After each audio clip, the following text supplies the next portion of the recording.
So, you're probably wondering how I got into this situation. Well, it all started when I got transferred to Gate Cascade, located in Australia. How do I know it's Australia? Dead giveaway. I got my Gate Pal, and was sent to some basic orientation. Chaos is kind of our thing around here. Not the most inspirational orientation, mind you.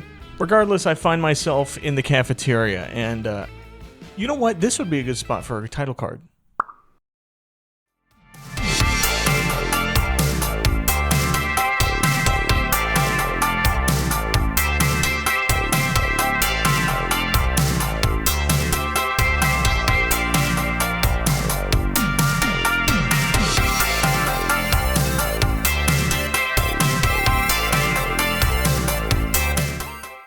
This cafeteria is where every new game of Abiotic Factor begins, and what follows is a massive and enthralling game filled with things to craft, aliens to fight, and pooping minigames?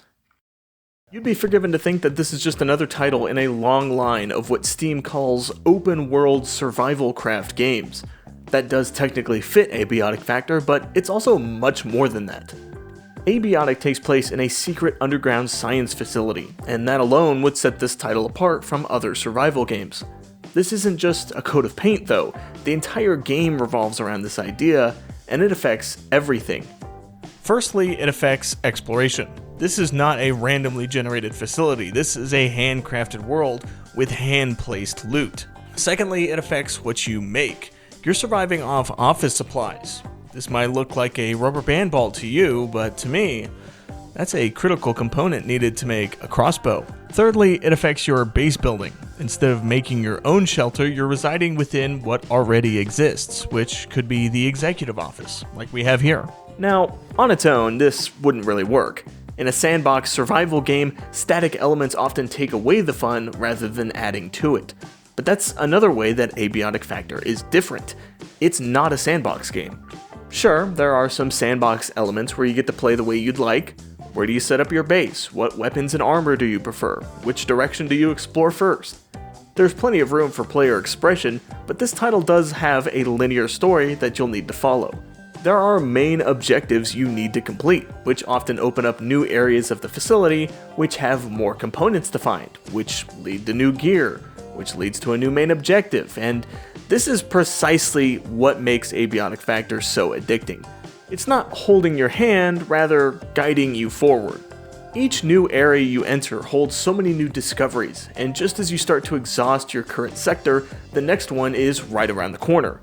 This pacing is what makes Abiotic so addicting, and it's only possible because it's been so carefully put together. But there's one more thing that I've failed to mention thus far, a feature that really does skyrocket the exploration. I'm of course talking about the portals. Now, in the facility, there's a lot to see. The locations are diverse and fun to explore, but ultimately, they're what you would expect from a science facility. There's nothing truly outlandish. That is, until you find a portal. These portals are so exciting to enter because unlike the facility, you really never know what you're going to find going into these portals. These are very hostile worlds, but they also have components and items that you can't find elsewhere. I don't even want to show you the other portals because they were so exciting to find. I don't want to spoil them. They're not getting spoiled. This is it. This is all we get. Just know that they exist, and they are by far the best part of the game. Okay, so the game delivers fun and interesting content at a regular interval, but how is the actual gameplay? Well, this is pretty good.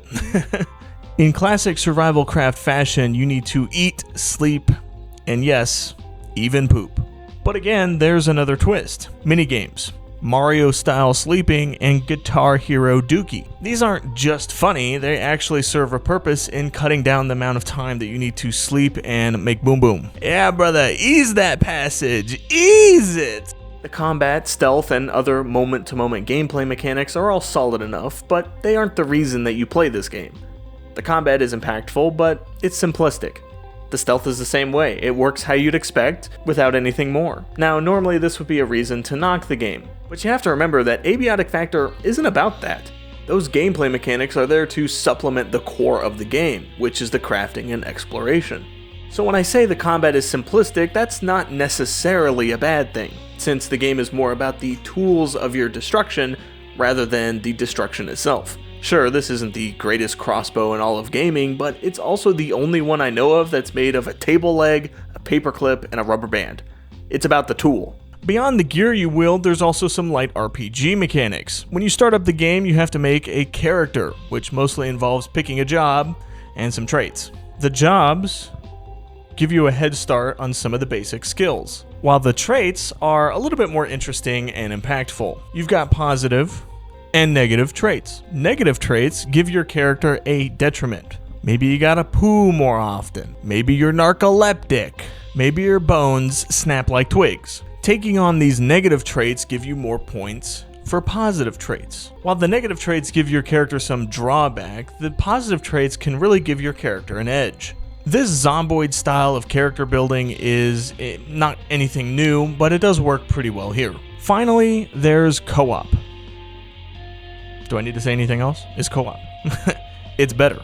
It's better with friends. Everything's better with friends. Whether you're doing drive-bys in the go-go kart or delivering poo-poo pyramids on your friends' pillows, Abiotic Factor gives you plenty of tools for some hilarious co-op action. But it's not all sunshine and rainbows. We've established that Abiotic Factor has some of the best exploration and progression. However, this exploration comes at the cost of player navigation at times. The world is so densely packed with things, there's really no wasted space in Abiotic's facilities and portal worlds. This is great, but it also leaves you with a web of hallways, elevators, and offices. Now, me personally, I didn't have too much trouble making my way around the game. That being said, I'm pretty good with directions. During my co-op playthrough, the same could not be said for my companions, who often struggled to remember what was connected to what and where. This in and of itself isn't too much of an issue. However, the issue is that the tools the game gives you to relieve this navigation problem aren't exactly, well, helpful. The maps. Oh boy, the maps. Now, like I said, I'm pretty good with directions. I can usually read a map pretty well. But these maps? Oh man, these maps, they're not good. These are not good maps. In fact, I'd actually go as far as to say I had a better time not using the maps since all they did was confuse me. There are layers upon layers stacked on some of these maps. The early game, the offices section, does have some well-laid maps, with 3 total covering the 3 levels of the starting hub. But then you get into the maintenance, or the labs, or the security, and the maps start to simultaneously have too much and not enough information. Again, this didn't really bother me, and I wouldn't have even mentioned it had my buddy not had issues. But when he asked me how to get somewhere and I struggled to give clear verbal directions because of all the interconnected sectors, you need the maps to be helpful. These, unfortunately, aren't.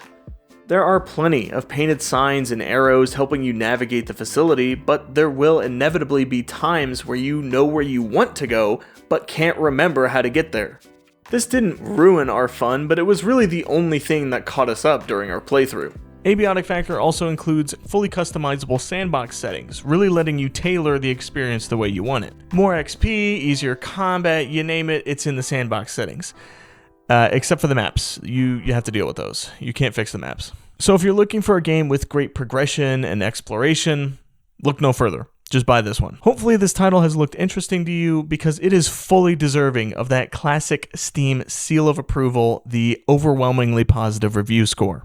Let's talk about Abiotic Factor down in the comments. Have you heard of this game before, or are you just now hearing about it? Let me know your thoughts down in the comments. Until next time.